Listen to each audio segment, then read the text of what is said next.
research shows that the phenomenon of fake news is not new. And so when I'm talking about this, I'm talking about what I would consider to be sort of publishing knowing falsehoods, things that you know to be untrue and you're publishing them anyway. The content online, or content period, across all platforms vies for our attention.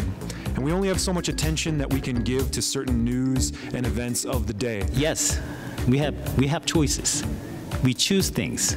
But there is a mechanism where when we make decisions, how we choose, and that's inherently decided by the system that we're living in.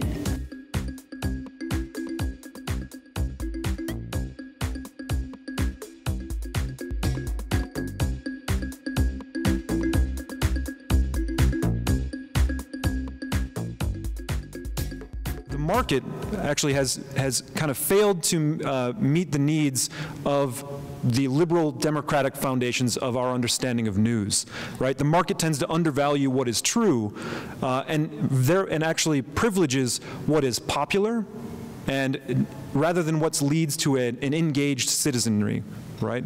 And so I think we're at a very interesting space where now, newspaper organizations are trying to find new revenue models to support what they do, right? They're trying to, but this places incredible constraints on journalists themselves, time constraints, budget constraints, decreasing the workforce.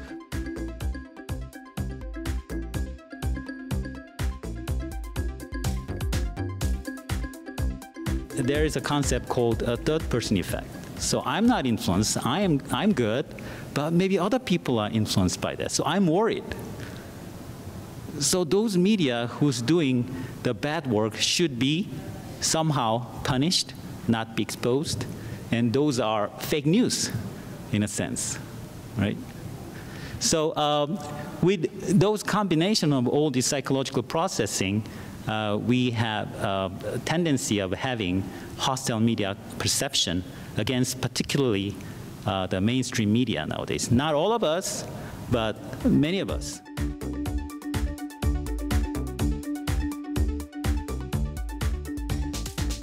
What we traffic in is trust and transparency. And in terms of the sort of the media landscape today, there hasn't been a better time to try to build trust by listening to people. What is, what are the things that sort of you think are our shortcomings as a news organization, and how can we overcome those things? And listening to your community and hearing what people have to say and responding, and at the same time being as transparent as possible, right? I mean, now when it's much more easy today, and it's never been easier for news organizations to show you their work, right? And say, okay, this is how we came to the conclusion that we're coming to, that this is that this story is verified, that this story is what it says it is, and that, this is how we verify and show our work. And again, just based on from a purely technological standpoint, it's more possible now to do that than it ever was before. And so I think that's something that one way to respond is through that kind of trust building and sort of providing transparency in the work that you do.